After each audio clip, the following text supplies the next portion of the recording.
히브리서가 너무나 쉽고 즐거울 줄 알았는데 너무 딱딱하죠. 오늘도 하나님이 여러분에게 은혜를 더 충만하게 부어주셨어요. 여러분을 믿음의 사람으로 인도해 주시기를 축복합니다. 자, 오늘 제목은 그것들은 멸망할 것이나 라는 주제를 잡아봤습니다. 우리가 계속해서 히브리 1장부터 계속해서 공부를 하고 있어요. 여러분, 예수 믿는 것은 뭐다? 공부하는 것이다. 공부하는 것이다. 그런 학교에서 공부하는 것이 아니라 깨닫는 공부를 하는 겁니다. 그래서 우리가 히브리서 기자는 계속해서 예수님은 어떤 존재이시며 어떤 일을 하셨으며 왜 그 일을 하셨는가, 그 이야기를 계속해서 하고 계십니다. 자, 그 이유는 뭐겠냐면 우리가 예수 그리스도를 올바르게 알아야 되는 거예요. 올바른 지식. 올바르게 알아야 잘 믿게 되기 때문에 그렇습니다. 믿음의 출발은 암에서 시작이 되는 거예요. 깨달음에서 시작이 되기 때문에 우리가 예수 그리스도에서 올바르게 알아서 그래야 올바른 믿음을 갖게 되기 때문에 좀 딱딱하고 어렵지만은 계속해서 예수 그리스도를 지금 1장, 2장까지 막 계속 설명을 하고 계십니다. 그래서 히브리 기자가 1장, 2장에서 설명하는 예수 그리스도를 우리가 잘 알고 깨달으면 우리는 예수 그리스도에 대한 태도와 관계와 또 예수 그리스도를 통해 아는 믿음이 확 업그레이드 되게서 믿음으로 사는 의인들이 더 될 것입니다. 자, 성도에게 있어서 가장 중요한 것은 누누이 강조하지만 딱 한 가지예요. 여러분이 많은 신앙의 행위를 중요한 게 아니야. 그렇게 신앙 행위를 많이 한 바리새인들도 책망을 받는데 그 이유는 딱 한 가지예요. 믿음 때문에 그래요. 믿음. 네, 믿음 때문에. 그래서 그 믿음에는 여러분 딱 한 가지만 있는 게 아니에요. 예수 믿으면 되지, 하나님 믿으면 되지, 말씀 믿으면 되지, 이런 믿음이 아니에요. 네.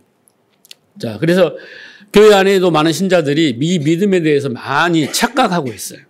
그런 부분이 있습니다. 그래서 제가 늘 그렇게 표현을 합니다만 믿습니다의 믿음. 그리고 귀신도 막 발발발 떨어. 하나님을 믿어요. 그래서 하나님을 알아요. 그래서 떨기만 해. 무서워하기만 해. 그 귀신에 떠는 믿음이에요. 그리고 밖에 있는 예수를 섬기는 믿음. 이건 무슨 말이냐면 다른 종교들이 어떤 우상이나 그 신이나 교주나 이런 막 섬기잖아요. 그죠? 그렇게 밖에 있는 예수를 섬기는 믿음. 결정적인 믿음은 바리새인들이 갖고 있는 믿음. 예. 이것은 진짜 믿음이 아니다. 여러분 이걸 아셔야 돼요.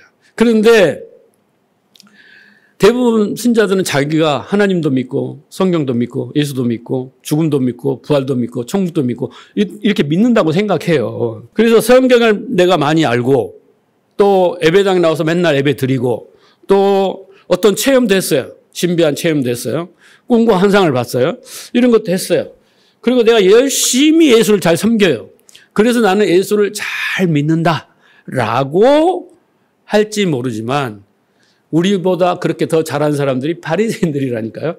그런데 그것은 믿음이 아니었다라는 것이죠. 올바른 믿음이 아니었다라는 겁니다. 그래서 스스로 속았어요.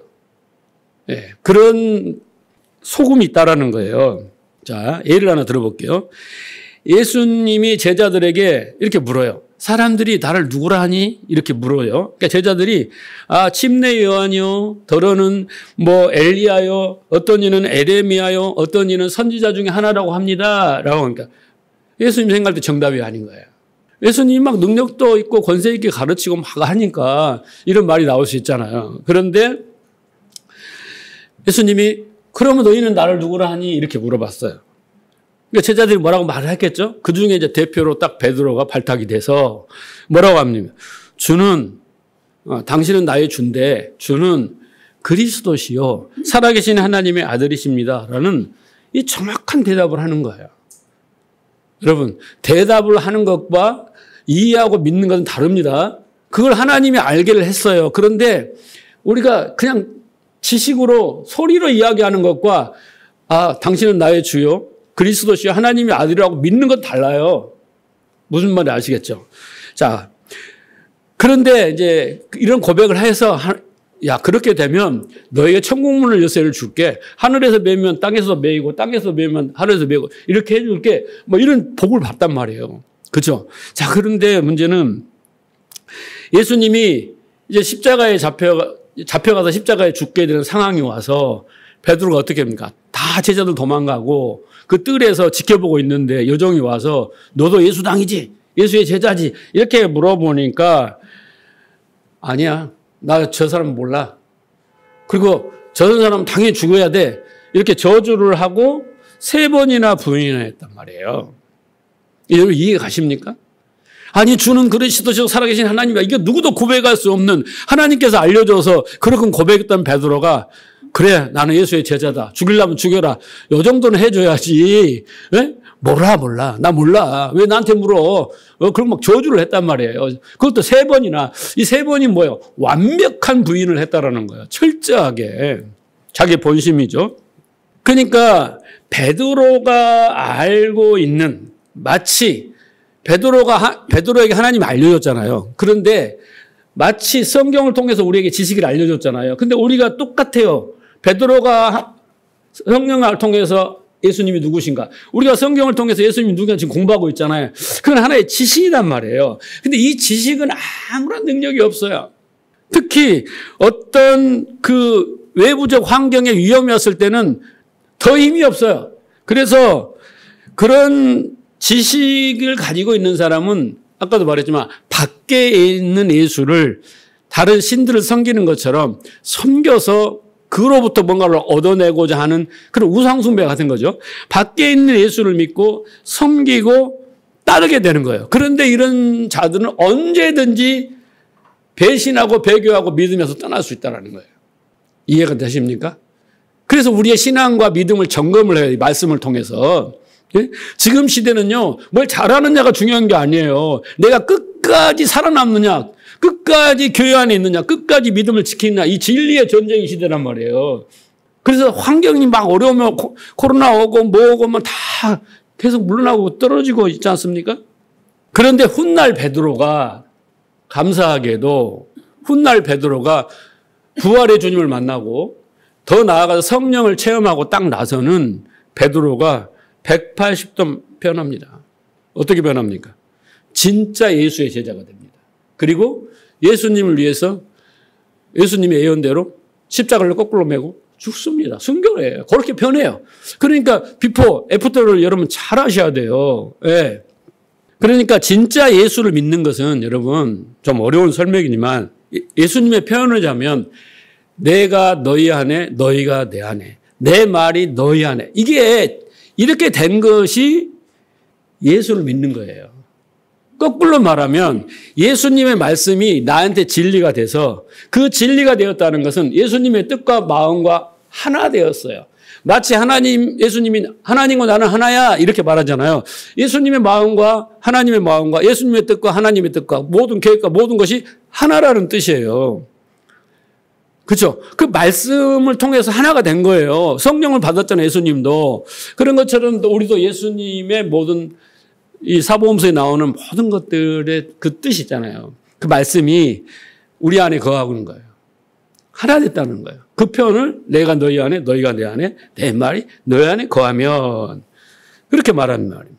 그래서 예수님 말씀이 그 지식적인 차원을 넘어서 우리 안에 진리가 되어야 되는 거예요. 이 작업을 교회 안에서 해야 되는 거예요.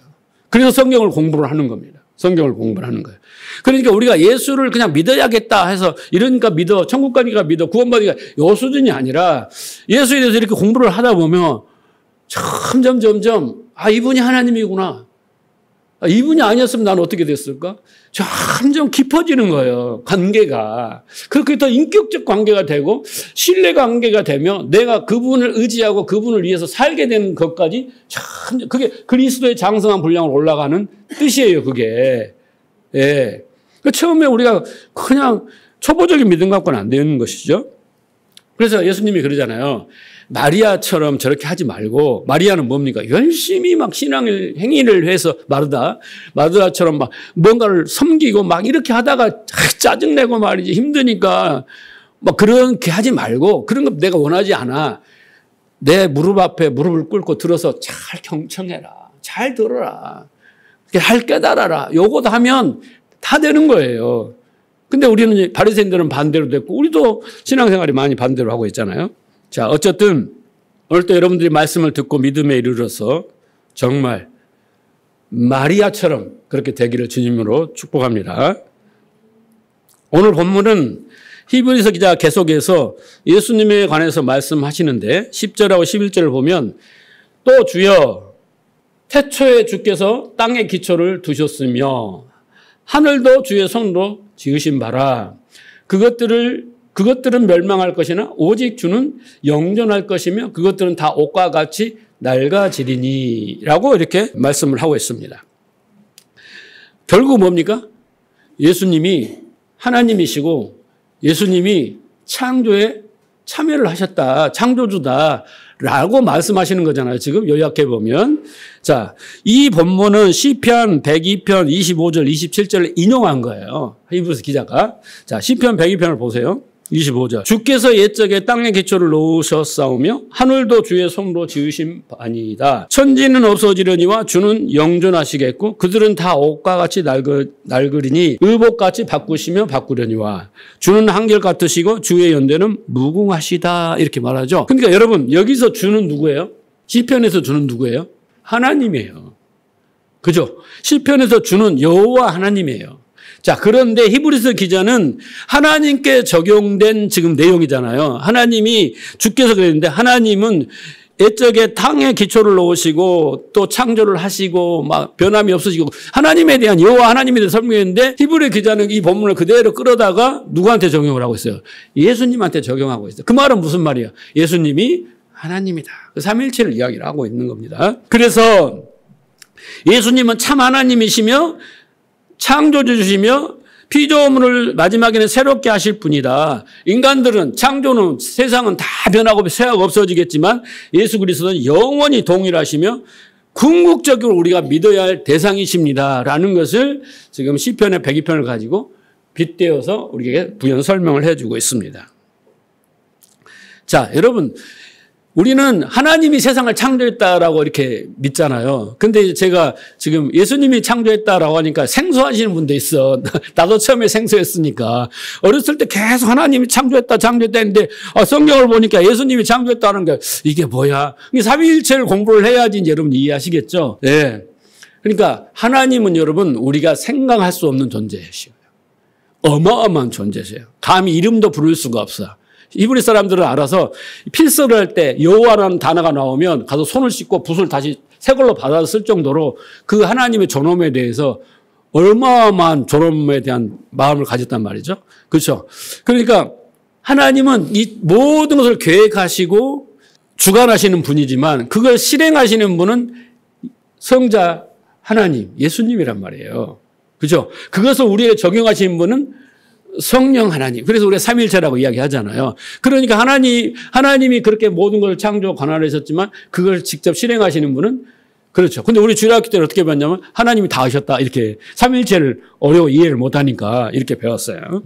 자, 성경에 보면 곳곳에 예수님이 이 세상 만물을 창조했다는 것을 성경의 기자들이 계속 고백하고 있습니다. 요한복음 1장 3절을 보면 1절에 3절을 보면 태초에 말씀이 계시니라 말씀이 하나님과 함께 계셨으니 이 말씀은 곧 하나님이시다. 여기서도 삼위일체 이야기를 하잖아요. 하나님이 곧 예수님이고 예수님은 하나님인데 그걸 말씀이라고 하자 이렇게 이야기를 하는 거잖아요. 자, 2절 그가 태초에 하나님과 함께 계셨고 만물이 그로 말미암아 지은 바 되었다. 여기서 예수님이 창조하셨다라는 것이잖아요. 지은 것이 하나도 그 없이는 된 것이 없다라고 예수님이 창조하셨다 이렇게 말씀하시고 자 골로새서 1장 15절을 보면 그는 보이지 않는 하나님의 형상이요. 여기서 그는 누구예요? 예수님이에요. 모든 피조물보다 먼저 나신 이시니 만물이 그에게서 창조되고 그렇죠? 하늘과 땅에 보이는 것과 보이지 않는 혹은 왕권이나 주권이나 통치자나 권세들이나 만물이 다 그로 말미암아 여기서 중요한 단어는 그를 위하여 창조됐어요. 우리를 위해 창조된 거 아니에요, 여러분. 착각하면 안 됩니다. 인본주의자는 우리를 위해 창조했고 우리를 위해 죽으셨고 이런 단어로 생각하는데 그건 좀 수준이 낮은 신학입니다. 또한 그 만물보다 먼저 계시고 만물이 그 안에서 섰느니라. 그런 거죠. 예. 모든 것이 예수 그리스도 창조하시고 그 창조도 예수님의 뜻에 따라서 예수님의 목적에 따라서 예수님을 위해서 창조하신 거고, 자, 그래서 그 만물이 그 안에 예수님이 그 모든 것을 붙들고 계신다라는 뜻이고, 자, 고린도서 8장 6절 보세요. 그러나 우리에게 한 하나님 곧 아버지가 계시니 만물이 그에서 났고, 여기 고린도 바울도 이렇게 이야기하잖아요. 한 하나님 곧 아버지가 계시니 그분이 만물이 거기서 났다라잖아요. 그게 예수 그리스도라는 거예요. 우리도 그를 위해 있고 또한 한 주 예수 그리스도께서 계시니 만물이 그로 말미암았고 우리도 그로 말미암았느니라. 이해하시겠죠? 태초에 주께서 땅에 기초를 놓고 하늘도 주의 손으로 지으셨다. 이건 여러분 부인할 수 없는 진리예요. 그분이 지금 만물을 붙들고 계시고 운행하고 계신단 말이에요. 그죠? 사람의 생명도 호흡도부터 시작해서 모든 것을. 자, 그러니까 예수님을 육신으로 왔잖아요. 신비라고 그랬잖아요. 성육신이 신비야. 그래서 천사를 숭배하고 그 예수가 인간을 어찌 신이냐. 그 신성 모독이다. 그래서 예수님을 죽였단 말이야. 그런데 그 신비로운 것이지만은 하나님이시다는 거예요. 창조시다는 거예요. 그런데 너희가 그 인간 예수를 보고 인간적인 생각과 관점과 판단으로 평범한 인간, 뭐 선지자, 뭐 능력, 뭐 종교 지도자, 뭐 선생님, 뭐 이렇게 생각하지 말라는 거예요. 우리가 신비를 이해하지 못할 뿐인데 우리가 못한다고 인간적으로 생각해서는 안 된다는 거죠. 그래서 히브리자가 이야기를 하고 있죠. 자, 여기서 우리가 한 가지 더 생각한 것은 예수님이 왜 이 세상과 또 인간을 창조하신 그 목적을 잘 이해를 해야 돼요. 아까 뭐라고 했어요? 누구를 위해 창조했다고? 그를 위하여, 우리를 위한 게 아니에요. 여러분 착각하면 안 됩니다. 왜 중요하냐면 창조의 목적이 인생의 목적이 되고 창조의 목적이 신앙생활의 목적이 되는 거야. 그것이 성도예요. 내 목적이 있고 내 목표가 있는데, 예? 하나님이, 예수님이, 성령님이 나를 도와줘서 내 목적을 이루는 게 종교야. 반대로 기독교는 하나님이 창조를 했어. 뭔가 이유 때문에. 그래서 이 창조의 목적이 나 인생의 목적이며 나의 신앙생활의 목적이 돼야 되는 거예요. 그래서 그 목적이 하늘의 뜻이 내게 이루어져야 그 창조의 목적이 이루어지는 거예요. 이해하시겠죠? 자, 그러면 이 창조의 목적을 막 신학적으로 복잡해요. 근데 저는 언약의 관점으로 성경을 보기 때문에 언약의 관점으로 보면 몇 가지만 이야기하겠습니다. 첫째는요, 하나님이 창조하신 목적은 아까 말씀을 드렸지만 하나님의 영광을 위해서, 예수 그리스도의 영광을 위해서 창조됐다는 걸 먼저 알아야 돼요. 인본주의는 뭐예요? 우리의 영광, 인간의 영광, 인간을 위해서 창조했다는 데 천만의 말씀이에요. 자, 시편 19편 1절 보세요. 하늘이 하나님의 영광을 선포하며 궁창이 그의 손으로 하신 일을 나타내는도다. 그렇죠? 그러니까 자연 만물, 인간 이 창조를 하셨는데 그걸 통해서 우리는 뭘 봐야 되냐면 하나님의 영광, 하나님의 속성, 하나님의 능력, 하나님의 뜻을 발견하는 거예요. 그래서 오 할렐루야 이렇게 돼야 되는 거예요. 이것 때문에 이 세상을 창조했구나. 이것 때문에 인간을 창조했구나. 이 깊고 깊은 하나님의 뜻을 누가 알냐. 이렇게 돼야 되는 거예요. 감탄이 나와야 되는 거예요. 예? 그 뜻을 아는 사람은. 자, 골로새 1장 15절 아까 읽은데 다시 한번 읽어볼게요. 뒷부분 읽어볼까요? 16절 뒷부분, 16절 뒷부분. 통치자나 권세나 만물이 다 그로 말미암고 그를 위하여 창조되었다라는데 그를 위하여 창조됐다는 것은 하나님을 위하여 창조된 거예요. 우리를 위하여 창조된 게 아니에요. 하나님이 인간을 포함한 만물을 창조하신 직접적인 원인이 뭐라고요? 하나님의 영광을, 그러니까 하나님의 존재, 하나님의 속성, 하나님의 능력, 하나님의 뜻을 그 신이라는 어마어마한 존재가 그것을 알게 하기 위해서 그 대상을 인간으로 설정을 하고 그리고 그 인간을 위하여 이 세상을 창조했다라는 거예요. 그러니까 우리가 그 세상 만물을 보고 역사를 보고 인간을 보면서 하나님이 이런 뜻으로 했구나. 그런 사람은 성공한 사람이야.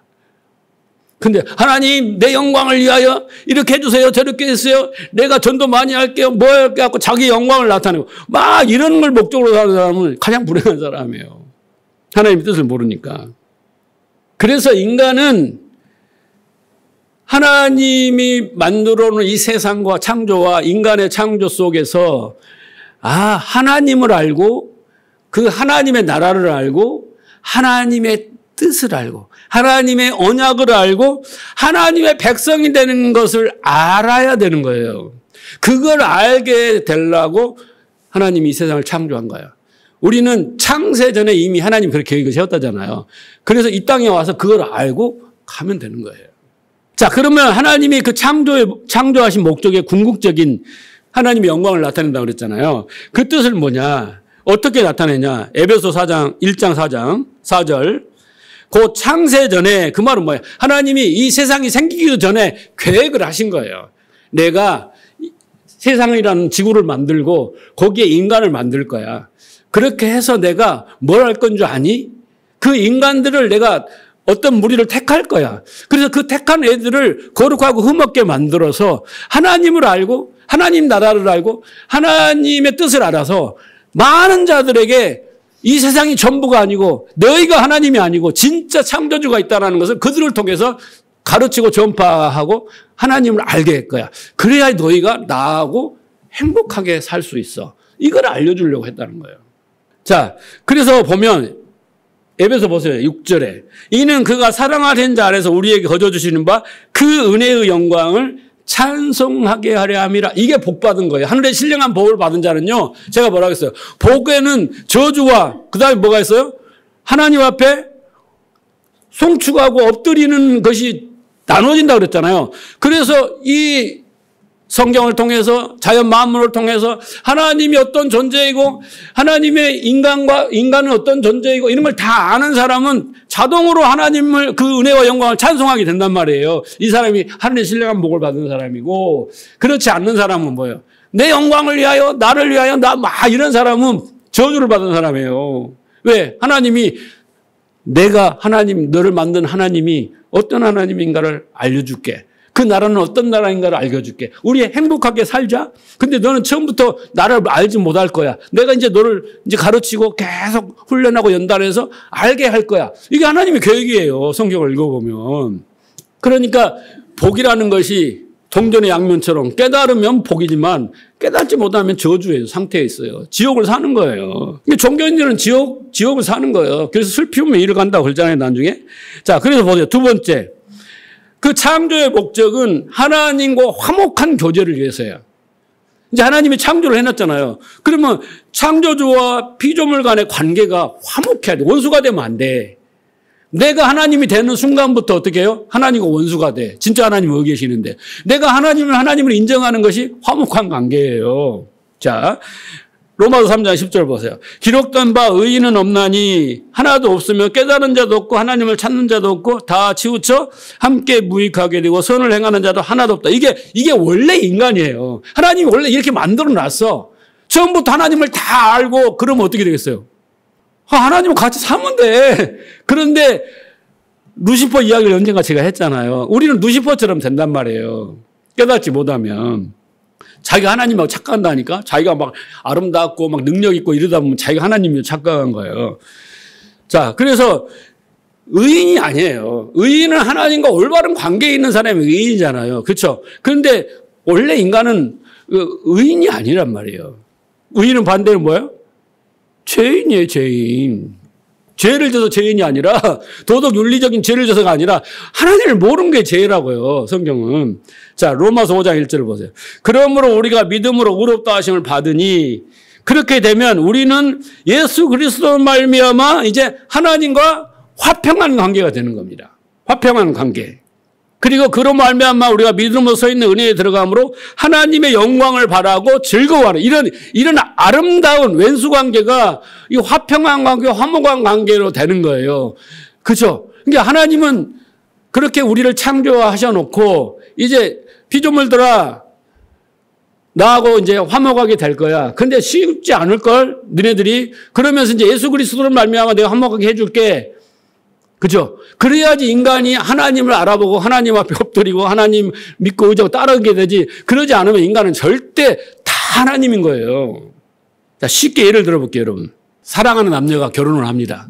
그러면 그 사랑의 결과, 사랑의 열매로 자녀를 생산하게 돼 있어요. 출산하게 돼 있죠?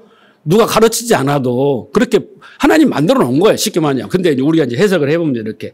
자, 자녀를 출산하게 되면 부모는 무슨 역할을 하냐면 첫째, 자녀를 양육해요. 양육은 먹고 재우고 입히고 이렇게 해서 건강하게 성장하게 하는 거예요. 그 다음에 둘째는 뭐냐면 가르쳐요. 그죠? 왜? 얘가 무지하거든요. 그래서 어떻게 해요? 이제 막 욕심이 과해서 그렇지. 학원도 다니고 과외도 시키고 피아노학원도 배우고 뭐 운동도 시키고 태권도도 시키고 가르칩니다. 왜 가르칩니까? 얘가 이제 세상에 대해서 알고 인생에 대해서 알고 그죠? 살아가는 방식에 대해서도 알고 그죠? 그렇게 해서 학교를 보내는 거 아니에요? 그렇게 해서 점점 해서 얘가 어떻게 해야 돼요? 건강히 자라서 잘 양육되어서 잘 배워서 행복하게 살아야 되잖아요. 그래서 부모하고 부부 간에 자녀들 간에 이렇게 알콩달콩 사는 것을 부모가 그걸 해줘야 되잖아요. 그게 어느 정도 성인이 될 때까지는. 그게 양육과 가르침이 있어야 얘가 행복해지는 거예요. 그리고 부모와 아름다운 관계가 되고 그래서 한 가족 한 마음 한 뜻으로 잘 살게 되는 거예요. 그게 행복이거든요. 자, 그런데 하나님도 이와 같이 똑같아요. 우리가 자연에서 모든 속에서 하나님 뜻을 읽어낼 수 있잖아요. 하나님도 부모의 마음과 똑같습니다. 그런데 인간에게는 자유의지가 있고 이성과 인격이라는 거 있어요. 하나님이 주신 부여인데 그걸 가지고 있기 때문에 만약 하나님이 나만 믿어라, 나만 사랑해라, 나만 의지해라, 나를 위해 살아라고 딱 입력을 해놓으면 로봇처럼 살 거야. 근데 그렇게 안 해놨단 말이에요. 의지라는 것은 자기의 선택에 의해서 하나님을 믿고 따르고 사랑하게 많은 것이 자유의지라는 거예요. 선악과에다 갖다 대면 안 돼요, 그 의지를. 그래서 그런 아주 하나님보다 못하게 천사보다 조금 더 낫게 지은 존재가 인간이잖아요. 그런데 인간이 태어나면서부터 진리를 압니까? 하나님 창조됐다고 믿습니까? 아니잖아요. 그러니까 각자의 지식과 경험과 그 학습과 신념과 사상과 이런 삶의 방식 이런 것들이 연합이 돼서 한마음 한뜻이 되기가 쉬워요, 어려워요? 왜 우리나라가 진보와 보수로 나눠집니까? 공산주의가 사회주의 이렇게 민주주의로 나눠집니까? 사람들의 생각이 다 다르는 거예요. 그렇죠? 그런데 오직 하면 인간이 하나님과 생각이 같아질 수 있겠습니까? 아니라니까요. 그들에게는 전부 하나님 입장에서 보면 다 비진리예요. 다 거짓이란 말이에요. 그렇죠? 그래서 그렇게 살면 불행하는 거예요. 그래서 인간이 하나님을 모르고 스스로 하나님이 되어 살아가는 것이 죄 중에서도 왕죄예요. 지옥 가는 죄란 말이에요, 그게. 가장 어리석은 거고. 그래서 하나님도 우리를 양육하시고 부모가 하는 것처럼 가르치는 거예요. 뭘 통해서? 만물을 통해서, 성경을 통해서, 마지막 날에는 예수를 통해서 가르치는 거예요. 그죠? 그 가르침을 받아야 되는 겁니다. 자, 그래서 화목하게 하려고. 하나님을 기뻐하고 즐거워하게 그런 관계가 되기 위해서. 그게 행복이니까. 자, 그 다음에 그래서 이제 셋째가 중요해요. 이 언약의 관점에서 보면요. 창조의 목적은 재창조, 다시 말해서 새 창조를 위한 것이다 라는 거예요. 그러니까 이 부분은 좀 어려워요. 이해하기 어려운데 11절 오늘 12절 읽어보면 뭐라고 했냐면 그것들은 멸망할 것이나 그것들은 뭐예요? 하나님이 창조해 놓은 세상과 인간이에요.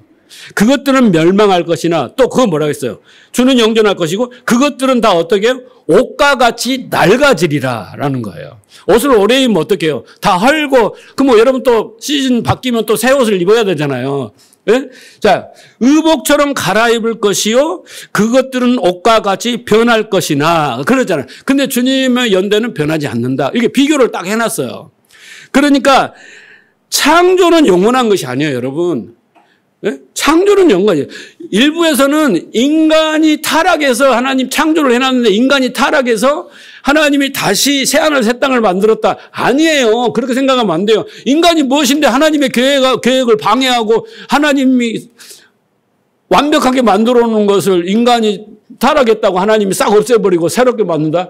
이 논리는 이해가 안 되잖아요. 하나님이 어떻게 해요? 모든 걸 만들어 놓고 보시기 심히 좋았더라. 인간을 만들어 놓고 심히 보시기 좋았더라 그러잖아요. 다른 것들은 다 보시기 좋았더라. 그러니까 하나님의 창조는 완벽해요.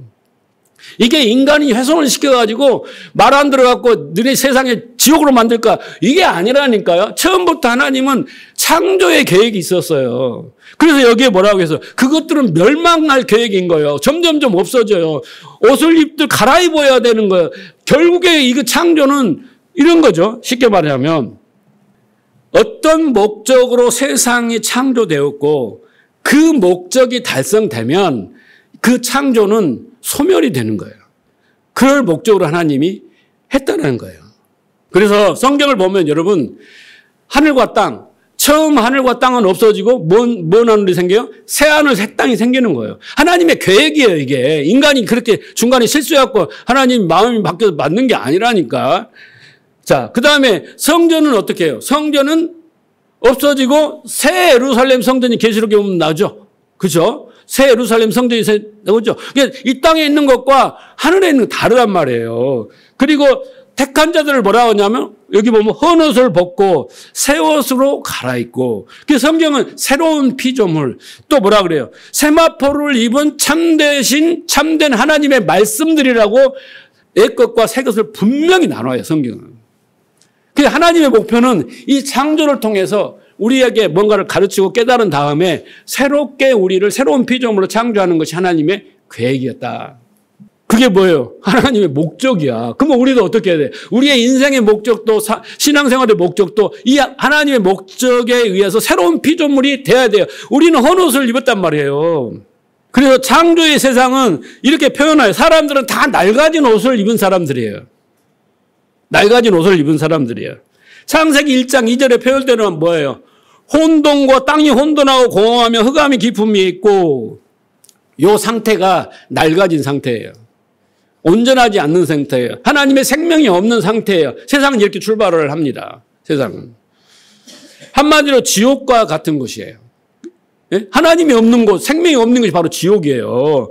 그래서 하나님의 생명이 공급되지 않는 세상은 거짓이 지배하는 그리고 마귀가 지배하는 세상이에요. 낡은 옷을 입고 산다 그래요. 그것들은 결국에 멸망당해야 돼요. 멸망당해야 돼요. 그래서 어떻게 해야 돼요? 새 옷을 입어야 되는 거죠. 그게 창조의 이야기예요. 그래서 이 어둠의 세상을 만드시고 다른 표현으로 우리가 낡은 옷을 입게 하신 이유는 누구냐? 우리가 아니에요. 하나님이란 말이에요. 그렇게 하시는 이유는 뭐겠어요, 여러분? 너희가 어둠이다. 너희의 세상은 천국이 아니라 어둠이다. 너희는 빛이 있어야 살 수 있고 사람다운 사람이 될 수 있어. 그 빛을 내가 택한 자들에게 줄게. 그게 창세기예요. 그게 창조의 이야기란 말입니다. 자, 제가 거짓말하는 게 아니라 이사야 45장을 보십시오. 5절 보면 나는 여호와라. 여기 여호와는 뭐예요? 나는 스스로 있는 자다. 자존자다. 네? 나는 신이야. 이 말입니다. 나 외에 다른 이가 없나니 나밖에 신이 없느니라. 요걸 가르쳐 주려고 하는 거예요. 그리고 창조를 해놓고 내가 누군지 알려주려고 하는 거예요. 우리가 자식을 낳아놓고 자식에게 제일 먼저 요구하는 거예요. 내가 누구지? 나 아빠야, 엄마야. 이거부터 가르치잖아요. 그렇죠. 그래서 너는 나를 알지 못하였을지라도 나는 내 띠를 동일 것이다. 이게 중요한 거예요. 띠는 어디에 나오는 이야기예요? 진리의 허리띠를 떠라는 거잖아요. 그렇죠. 그래서 하나님이 내게 띠를 띄워준다는 거예요. 뭐 하려고? 하나님이 누군가를 알게 하려고. 그렇잖아요. 너는 나를 모를 거야 처음부터. 그런데 내가 너에게 띠를 띄워줄 거야. 진리의 허리띠를 띄워줄 거야. 알려준단 말이야. 자, 해 뜨는 곳에서든지 해 지는 곳에서든지 나밖에 다른 이가 없는 줄을 알게. 이게 목적이에요. 하나님의 목적은 하나님이 누구신가를 알게 하려는 것이 창조의 목적이에요. 내가 창조해놨으니까 잘 살아. 순종하면 복 주고 불순종하면 지옥 보낼 거야. 이게 아니라니까. 자, 나 여호와의 다른 이가 없다. 이거잖아요. 자, 여기 보세요. 7절부터. 나는 빛도 짓고 그 다음에 어둠도 창조하며 나는 평안도 짓고 환란도 창조하였나니 나는 여호와야. 여러분 이게 말이 됩니까? 보시기 좋았다라는데 그 세상에는 뭐가 있어요? 어둠도 있고 환란도 있다라는 거예요. 어둠도 있고 환란도 있어요. 이것은요 바라는 히브리 동사를 사용해서 무에서 유를 창조하실 때 쓰는 단어예요. 네? 그래서 어둠 그다음에 환란은 하나님이 이 세상을 창조할 때 그렇게 만드셨다라는 거예요. 그런데 여기 보면 빛도 짓고 그랬잖아요. 빛은 이 야자르예요. 토기장이가 빚어서 만드는 생명이라는 거예요. 그리고 평안도 짓고 이 아싸라는 동사인데 이건 완성하는 거예요. 아싸. 평안을 완성한다는 건 어디가 나와요? 창세기 2장 7절에 모든 것을 창조하시고 안식하셨다라는 뜻이에요. 이게 평안이란 말이에요. 이것이 마지막 목표다라는 거예요. 완성하다. 아싸. 그러니까 이 네 가지를 딱 보면 하나님이 어둠과 환란을 체험을 지어놓고 그 다음에 빛으로 빚어가지고 그 다음에 평안을 완성하겠다. 이게 말하는 거예요. 여러분. 이해하시겠어요? 처음부터 완벽한 인간이 어떻게 타락을 합니까? 완벽한 인간이. 그렇잖아요? 그래서 그 완벽하지 않는 인간을 이 환란과 어둠 속에서 어떻게 해요? 내가 빛으로 생명으로 빚어가지고 너희를 평안하게 안식에 그렇게 완성시키겠다라는 뜻입니다. 그래서 하늘이여 위로부터 공의를 뿌리면 그게 하나님의 위로부터 하나님의 의를 구름이여 의를 부을지어다 하나님의 의 예수 그리스도로 그렇게 하시겠다라는 것입니다. 이해하시겠죠? 수준 높은 이야기를 하고 있는데 여러분 잘 따라오시리라 믿고 그래서 세상을 창조하신 목적은 많은 무리들 중에서 택한 자들을 통해서 12 제자들을 통해서 이렇게 어떻게 새로운 피조물 그걸 또 우리는 구원이라고 할 수 있어요. 진리로 거룩함을 지은 새 사람을 만들어서 그들을 어떻게 해요? 그들을 통해서 하나님과 하나님 나라를 전파하겠다라는 것이 하나님의 뜻이에요. 그리고 어떻게 해요? 그것들이 창조의 그것들이 다 그 소임을 다하면 다 어떻게 해요? 소멸이 되고 멸망하고 그 다음에 새하늘 새 땅이 된다라는 겁니다. 그래서 여러분 여기서 질문을 여러분들이 해야 돼요. 왜? 아니 어차피 부술 것이며 어차피 멸망시킬 것이며 왜 창조를 했는가? 라는 거예요. 그런 생각이 안 들어요?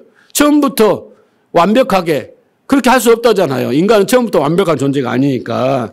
근데 여기에 보면 오늘 본문에 보면 멸망한 것에 반대되는 게 뭐예요?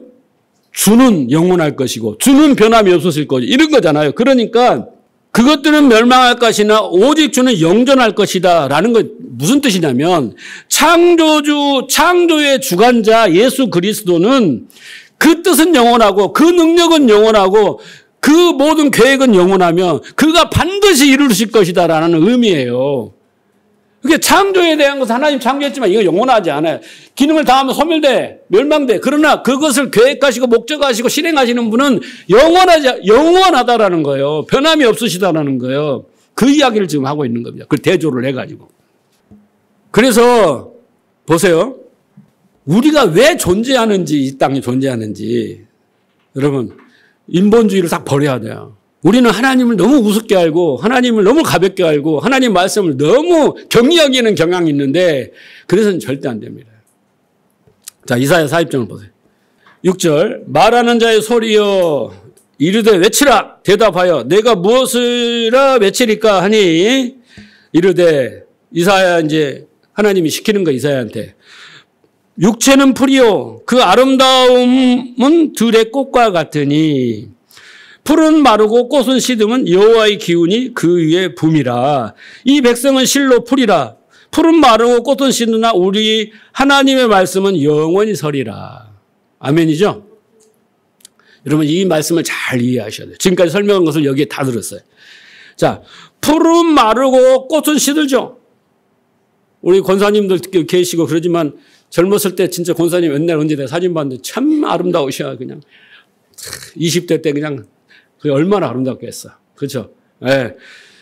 그런데 이제 시간이 가니까 그게 자연적인 현상 아닙니까? 여기 그래서 꽃은 마르고 풀은 마르고 꽃은 시든다라는 거예요. 근데 이 꽃과 풀을 뭘로 비유를 했어요? 우리의 육체로 비유를 했잖아요. 그죠? 육체는 풀이요. 모든 아름다움은 들의 꽃이다. 이렇게 말했단 말이에요. 그런데 여러분, 여기서 중요한 거예요. 풀은 마르고 꽃은 시드는데 왜 시르고 왜 말라요? 여기 뭐라고 했어요? 성경에 뭐라고 했어, 방금?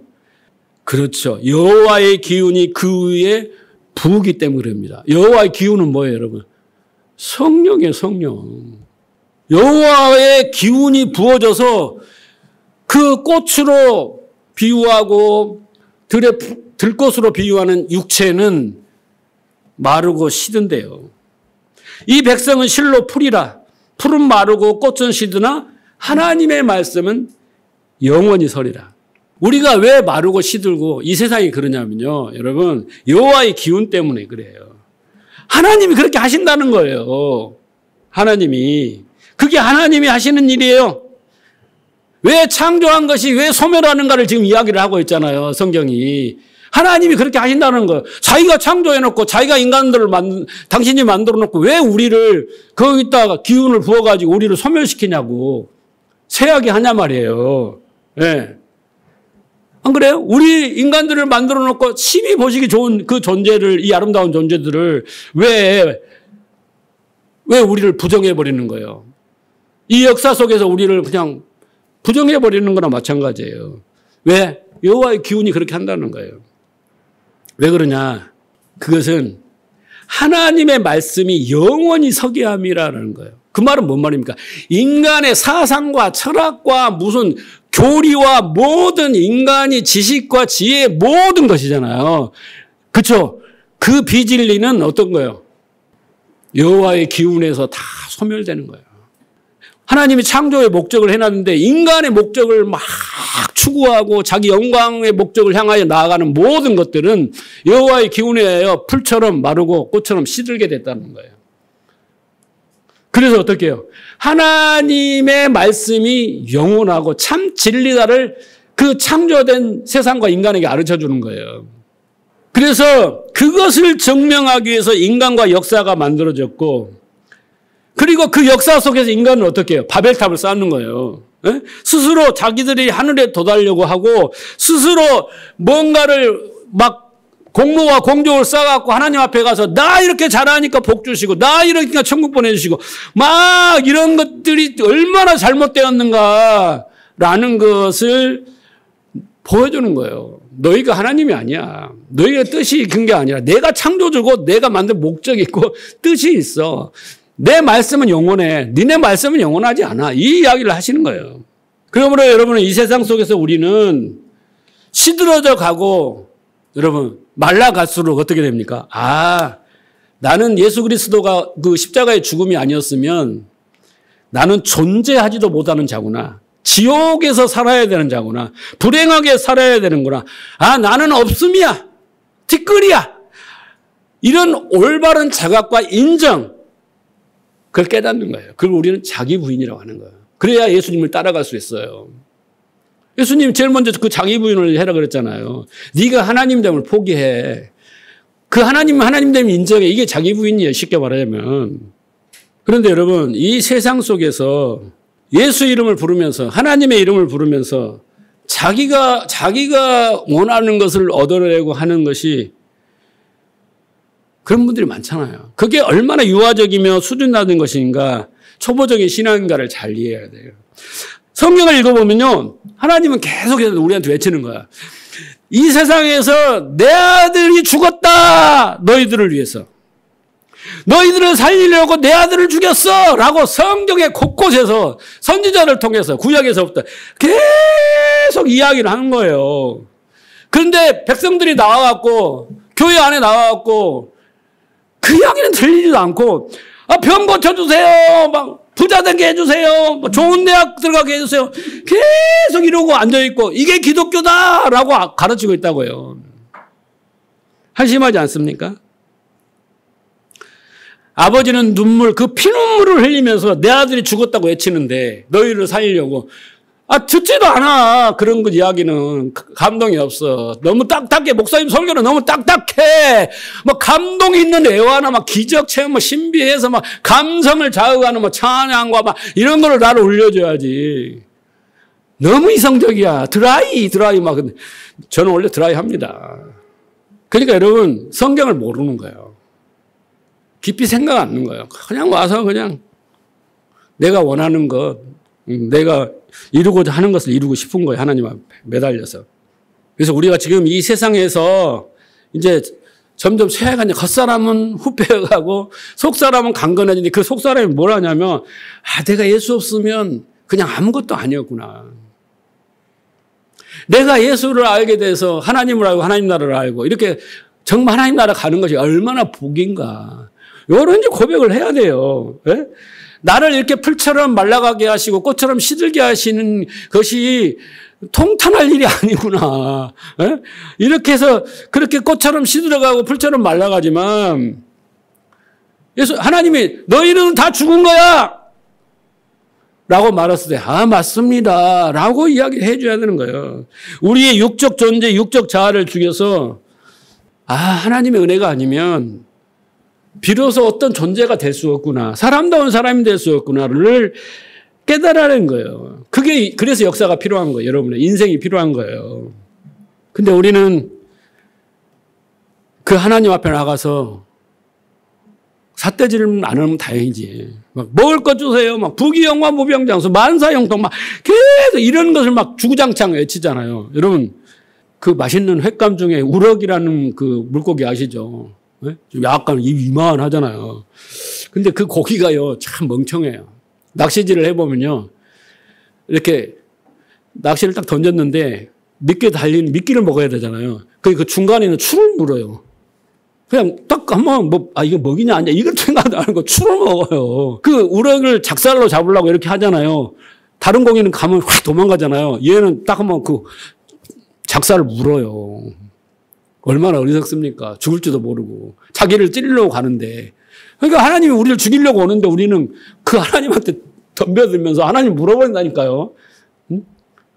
그게 뭐인 줄 알고. 여기 오늘 본문의 주제는요. 그것들은 망할 것이나 이거예요. 제가 오늘 주제를 잡았는데 그 구절의 뜻은 히브리 헬라어로 완전히 파괴하다라는 거예요. 하나님이 창조된 그 창조는 새하늘 새 땅이 되는 거고 그 새하늘 새 땅, 그 새 예루살렘 성전으로 상징된 우리는 완전히 그 옛사람은 파괴돼야 되는 거예요. 완전히. 새로운 피조물이 돼야 돼요. 그래서 우리의 인생은요, 그 아무것도 모르는, 하나님을 모르는 그 어리석은 자가 죽어가는 거예요. 시들시들. 말라가는 거예요. 그러면서 다시 살아나는 과정이에요. 하나님의 그 생명을 받아서. 그게 창조의 목적이며 하나님이 여러분을 택하신 목적이에요. 그것을 이루어서 만천하에 여러분을 드러내고 하나님의 영광을 나타내시려고 하는 거예요. 이런 하나님의 뜻을 아니면 교회 나올 필요가 없어요. 교회에서 자기 뜻을 이루는 거 그건 종교예요. 종교. 기독교가 아닙니다. 그래서 이 시대에는 예배당 안에 하나님을 물려고 들어오는 우럭 같은 신자들이 많습니다. 죽지 않으려고 몸부림치는 신자들이 너무 많아요. 누가 잘하나. 그래서 1등에서 상 받으려고 하는 사람이 너무 많단 말이에요. 교회 가서 자기 영광을 챙기려는 사람들이 바글바글해요. 이게 종교예요. 예. 믿음이 없는 거죠. 하나님 뜻을 모르니까.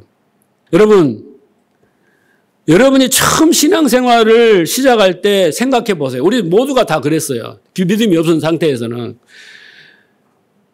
예수를 믿게 된 동기나 목적이 물론 천국에 가야 되죠. 천국에 가기 위해서, 병을 고치기 위해서, 고난을 해결하기 위해서, 또 잘 먹고 잘 살기 위해서, 그죠? 이런 이유로 예배당에 발을 디뎠을 거예요. 모두가. 그래서 열심히 주일성수하고 기도 많이 하고 헌신하고 헌금하고 그렇게 하면 복을 준다더라. 근데 중간에 또 기적을 체험했어. 신비를 체험했어. 그래. 또 복을 받아서 사업도 잘 되고 또 만사 형통도 경험했어. 성령도 체험했어. 이런 경험들로 우리의 신앙이 지금까지 유지됐어요. 그나마. 여러분의 믿음을 내가 부인하는 게 아니에요. 그런 수준에 왔다. 제가 신앙생활을 항상 애굽 단계, 광야 단계, 가나안 단계 3단계로 나누잖아요. 어쨌든 그렇게 왔어요. 하지만 여러분, 그런 지식이나 경험들이 소소하거나 없는 사람은 일이 바쁘거나 시험 들거나 고난이 오면 떠나요. 코로나가 오니까 30%가 교회를 안 나온다잖아요. 예? 어려운 상황이 되면 점점 예배당에서 멀어지는 거예요. 그래서 가난한 신자들이 많아요. 교회에 적은 죽어 있지만은 가난을 거꾸로 오면 안 나가 신자들이 많아요. 다 전도해 보면 다 옛날에 교회 다녔다가 하고 뭐 그렇잖아요. 열심히 했다고 그런 사람들 부지기수예요. 지금도 여러분 교회 안에서 잘 나가고 신앙생활로 믿음 좋다 하지만은요. 잠정적으로 그분 안에 어떤 고난이 오면 그걸 떠나갈 사람들이 많아요. 많습니다. 제가 괜히 한 이야기 아니에요. 1200만 선도가 지금 750만 원 줄었다잖아요. 그걸 반증해 주지 않습니까? 여러분 보세요. 하나님은요, 우연 같지만은요, 한국교회 현실을 이 소용돌이 속에서 나타내잖아요. 대형교회 목사님들이 말로가 안 좋아요. 아니, 수사를 받고 구속을 당하고, 그런 일이 어디 있을 수 있겠습니까? 이런 일들이 일어나는 것은요, 하나님이 결국에 우리의 영광스럽게 올라가는 그 자리에서 하나님이 풀처럼 마르게 하고 꽃처럼 시들게 하시는 거예요. 인간이 쌓아놓은 어떤 공든탑이에요, 그거. 그걸 왜 하나님 무너뜨립니까? 진짜 하나님이 쌓아놓은 거라면? 네? 그 목회자들이 사회에서 지탄을 받으면 전도가 되겠어요? 그 성도들이, 여린 성도들은 시험들로 다 나가지 않겠어요? 교회 떠나는 사람도 많다는데. 하나님이 그런 일을 하시겠냐고요. 우리가 잘 생각해야 됩니다. 왜 이 지경에 처해야겠느냐? 저는 주장해요. 교회 안에서 성경에 대한 올바른 지식을 가르치지 않았기 때문에요. 네, 그것들은 멸망하게 될 것이야 라고 가르쳐야 되는데, 아니야, 신자들이여, 교회들이여, 일어나라, 성장하고 번성하라, 불 받아라, 축복이다, 막 그렇게 될 것이다. 맨날 이러고 있으니까. 그래서 우리는 그렇게 생각해야 돼요. 우리가 서로를 보면서 감시를 해야 돼. 감시라기보다 관찰을 잘해야 돼. 어제나 오늘이나 변화가 없다면 그 신자가, 예? 자기 부인이라는 자기 죽음이라는 그것을 통해서 그 비워진 곳에 예수가 계시지 않는다면, 진리가 없다면 그렇게 불행한 교회는 없을 것이고 그렇게 불행한 신자는 없을 겁니다. 초보의 과정이라면 이해를 해요. 근데 신앙생활을 오래 했는데, 그래서 지난 시간에 그랬잖아요. 에베소 4장 13절. 뭐라고 그랬어요? 하나님의 아들을 아는 것과 믿는 것이 하나 되어 온전한 사람이 된다잖아요. 아는 것과 믿는 것, 지식이 진리가 되는 것이 하나가 되어 온전한 사람이 되는 거예요. 하나님은 창조를 통해서 그 불처럼 마르게 하고 꽃처럼 시들게 해가지고 다시 아름다운 꽃을 피게 하는 그런 아름다운 열매 맺는 나무로 만드시는 과정인데, 도저히 죽지를 않아. 알지를 못해. 그래서 저는 여러분에게 다른 부탁을 안 해요. 딱 한 가지만 부탁해요. 진리를 사모하세요. 그 그리스도의 말씀을 들어서 믿음에 이르는 그 진리에 붙들고 사세요. 그것만 되면 다 됩니다. 뭐든지 원하는 대로 구하라 그랬잖아요. 하나님의 뜻이 하나 돼서 다 이루어진다니까요. 여러분이 여러분 뜻을 이룬 게 아니라 하나님의 뜻을 알고 그것이 이루어진 것을 보게 되는 거예요. 누구처럼? 하박국처럼. 마지막 요한복음 18장 37절 보세요. 빌라도가 이르되 그러면 내가 왕이냐? 왕이 아니냐? 예수께서 대답하시되 내 말과 같이 내가 왕이다 말하죠. 내가 이를 위하여 태어났으며 이를 위하여 세상에 왔나니. 잘 들어보세요. 여러분, 제가 괜히 하는 말이 아니에요. 예수님이 빌라도에게 잡혀갔어요. 막 이게 신성을 못 오겠네. 예수님이 신성을 못 오겠네. 뭘 어쨌네. 이단이네 해가면서 얘를 처형시켜야 됩니다. 라고 빌라도는 누구? 총독 아닙니까? 로마 식민지 총독. 그랬더니 빌라도가 따져보니까 죄가 하나도 없어. 에? 증거도 없고 뭣도 없어. 뭐 사람 죽인 것도 아니고. 좋은 일 많이 했잖아요. 그래서 단지 뭐야? 네가 왕이냐? 이 말은 뭔 말이야? 왕은 누구예요? 지금 로마의 시전가 누구잖아요. 그 당시에 네로 막 이랬을 때 그 왕이 왕인 거예요. 헤로드 왕은 분봉왕이고 그잖아요. 그러니까 그 왕이냐? 네가 왕이라고 하느냐? 요 이야기거든요. 그죠? 내가 왕이다. 요 죄밖에 없는 거야. 빌라도에게. 예? 빌라도가 생각할 때 왕이라고 하면 안 되잖아요. 왕은 하나밖에 없으니까. 그런데 예수님이 그래 내가 네가 말같이 왕이야. 어? 저들이 말한 것처럼 내가 왕이야. 그렇게 말해. 거짓말입니까? 만왕의 왕이신데? 그런데 여기서 중요한 말씀을 하신 거예요. 내가 이를 위하여 태어났으며 이 땅에 왔으며 내가 이를 위하여 세상에 왔다라는 거예요. 근데 보죠. 그게 뭐예요? 곧 읽어보세요. 시작. 진리에 대하여 증언하러 온 거예요. 예수님이. 예수님이 심판을 하지 않는다 그랬잖아요. 하나님이 심판하는 권세를 줬잖아요. 그 심판은 거짓과 진리를 구분하고 판단하는 심판이에요. 그걸 받아주는 거예요. 빛과 어둠을 알려주는 그 심판이 그게 심판이란 말이에요. 예수님의 심판은. 그러니까 예수님이 내가 뭐하러 온 줄 아니? 왜 내가 성육신에서 온 줄 아니? 내가 무슨 일로 왔어? 나는 진리에 대하여 증언을 함이로다. 무릇 진리에 속한 자는 내 음성을 듣느니. 그러니까 여러분 진리라는 것은 하나님의 마음과 뜻이라 그랬잖아요. 그렇죠? 그러니까 우리가 진리를 알면 오늘 본문의 말씀 속에서 다 깨달으면 어떻게 되는 거예요? 아 나는 불처럼 시들고 꽃처럼 시들고 불처럼 마르는 것이 내 인생이구나. 이렇게 고난이 많은 게 당연하는구나. 여기서 내가 뭘 해야지가 답이 나오는 거예요.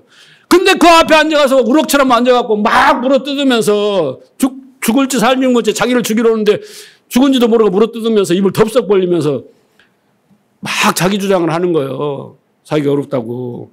내가 이렇게 고생을 했고 내가 이렇게 헌신을 했는데 왜 내 자식은 이 모양이냐고 왜 사고를 났냐고 막 이렇게 따지게 되는 거예요. 그걸 모르는 거니까. 진리에 속한 자는 내 음성을 들으니까 나를 통해서 진리를 깨닫는 자는 하나님의 마음과 뜻이 하나 된 자예요. 그 하나님 음성을 듣게 되겠어요. 그 속에서. 그게 진리라고. 그래서 나오는 행동이 믿음이라고 하는 거예요. 거기에서 나오는 행동, 믿음이. 바리새인들은 그런 믿음이 아니랍니다. 그래서 여러분 만약 교회가 신자가 여러분이 진리와 상관이 없는 사람이라면 그 사람은 예수님과 상관이 없는 사람이에요. 나는 단호하게 말해요. 예수님은 상관이 없어요. 밖에 있는 예수를 섬기는 사람이에요. 예수가 내 안에 있어야 돼. 예수님이 나를 섬겨줘야 돼. 뭘로? 말씀으로 진리로 나를 섬겨줘야지 내가 진리의 사람이 되고 믿음의 사람이 되는 거예요. 내 안에서 깨닫게 해주셔야 돼. 성령이 진리로. 그래서 하나님을 따라 의와 진리의 거룩함으로 지으심을 받으라 이렇게 말씀을 하잖아요. 바울이 이걸 풀어가지고. 근데 요즘 교회 강단에서 선포되는 말씀들이 성장, 번영, 성공, 네? 자기의 어떤 명예와 권력과 영광 그리고 상급 이런 주제예요. 대부분이. 어떤 목회자들은 나는 골치 아프니까 성도들이 교인들이 듣고 싶은 이야기만 해준다. 그랬더니 많이 위로받고 교회가 막 성장하더라. 나는 이런 간증도 들어봤어. 아주 땅을 치고 그냥 통탄할 일 아닙니까? 성경 어디에도요. 교인들이 듣고 싶은 이야기를 해주라는 대목이 없어요. 대목이. 뭐라고 했어요? 경책하라고 그랬잖아요. 채찍을 들고 때리는 것처럼 말씀을 막 때려야 되는 거예요. 깨닫게 하기 위해서. 그래야 깨어나지. 자, 에레미야 23장 29절을 보세요. 여호와의 말씀이니라 내 말이 불 같지 아니하냐 바위를 쳐서 부서뜨리는 방망이 같지 아니하냐 여호와의 말씀이니라 그러므로 보라 서로 내 말을 도둑질하는 선지자들을 내가 치리라. 제가 오늘 말씀을 했는데 이 말씀이 여러분에게 불방망이가 되지 않고 여러분을 어떻게 부서뜨리고 깨뜨리지 않으면요 저는 도둑놈이에요. 도둑놈. 하나님 말씀은 도둑질하는 거짓 선지자란 말이에요. 막 위로해지고 괜찮아 복 받을 것이야 참 참아보세요. 이렇게 하는 것이 그게 강도의 소굴이에요. 그 교회가. 그런데 에레미야 때는 어땠어요? 막 썩은 문들을 만시창이가 오면 백성들이 오면 평안하다 잘 될 거야. 좀만 참아봐. 하나님이 축복하실 거야. 맨날 그랬단 말이에요. 이게 여호와의 말씀 도둑질하는 거 아닙니까? 성경은 예수님의 이야기, 하나님의 이야기를 하는데 그 이야기를 하면 사람들이 고개를 졸리고 막 이해를 못 하겠어. 기억하십시오. 하나님은 우리를 죽여가고 있어요. 옛사람. 진짜 우리를 죽인 게 아니라 우리의 옛사람을 죽인 거예요. 하나님을 모르고 무지하고 하나님을 찾지도 않고 그러잖아요. 감사하지도 않고 영원롭지도 않고 그런 우리를 하나님이 계속 시들게 하고 또 마르게 하고 죽여가고. 그래서 어떻게 해요? 빛으로 생명으로 예수로 말미암아 진리를 알게 하는 거야. 하나님 마음과 뜻을 알게 하는 거야. 그래서 마지막 성경 구절 좀 떠내주세요. 시간 관계상 안 읽겠습니다. 요거 좀 적어 놓으세요. 이 고백이 바울의 고백이에요. 그 진리, 그 믿음을 가졌다고 하는 자의 고백이에요. 왜냐하면 바울이 나는 그렇게 그리스도를 믿는 자를 죽이고 핍박하는 자였는데 그잖아요. 부활의 주님을 만나고 나서 그 성경을 깨닫고 진리를 알고 나서 바울이 변화되면서 고백하는 지금 몇 가지를 내가 적어놨어요. 이 바울의 고백이 여러분의 고백이 돼야 됩니다. 그게 믿음이 가졌다는 증거예요. 이 바울이 깨달은 것처럼 깨달아야 여러분이 믿음을 가졌다는 증거예요. 뭘 많이 해야 내가 믿음이 좋은 게 아니에요. 그래서 갈라디아 6장 14절 마지막 볼까요? 자, 그러나 내게는 우리 주 예수 그리스도의 십자가에는 결코 잘할 것이니 그리스도를 말미암아 세상이 나를 대하여 십자가를 못 박히고 또한 내가 또한 세상에 대하여 그러자. 그죠? 세상이 나를 버렸어요. 너는 이상한 사람이라고 버리고 나도 세상에 대해서 죽었어요. 죽었다고. 그런데 나에게는 오직 예수 그리스도밖에 자랑할 거 없어요. 이게 우리의 마지막 고백이에요. 그래서 그 자랑하다 죽으면 됩니다. 그러면 스데반처럼 하나님이 벌떡 보좌에서 앉아서 예수님이 우리를 맞아준단 말이에요. 고생했다. 근데 우리는 여기다가 막 성전 건축했네요. 건축원금 들였네요. 뭐 했네요. 막 주렁주렁 달고 오면 무거워서 못 올라간다니까요. 가벼운 마음으로 살살 올라가야지. 천사처럼. 그렇잖아요. 나는 너 모른다 그래요. 예수님이 그렇게 오면. 정말 여러분 우리는 믿음에 이르는 것이 진짜 중요합니다. 다른 거 없어요. 믿음이 다 모든 걸 해결해줘요. 네, 믿음이. 모든 것을 분별하게도 해주고 적용하게도 해주고 이 현실을 이기기도 해주고 또 하나님 뜻을 이루게도 해주고 근데 그 믿음은 어떻게 해요? 진리를 알아야 돼요. 올바른 지식을 알아야 돼요. 예수님이 그것 때문에 오셨다잖아요. 근데 우리는 그거에 관심이 없어. 그래서 설교를 들어봐요. 뭐 방송 이런 들어봐요. 그러면 다 방법론이에요. 이렇게 해보세요. 저렇게 해보세요. 이렇게 해야 복 받습니다. 이렇게 해야지 됩니다. 계속 진리를 말하지 원리를 말하지 않아요. 성경을 말하지 않는단 말이에요. 네. 그러니까 여러분 믿음이 장성한 분량으로 자라는 것이 여러분의 목표가 돼야 되는 거예요. 아셨죠? 예. 옛사람은 죽고 우리가 진리에 지은 새 사람으로 계속 거듭나는 여러분 되시기를 주님을 축복합니다.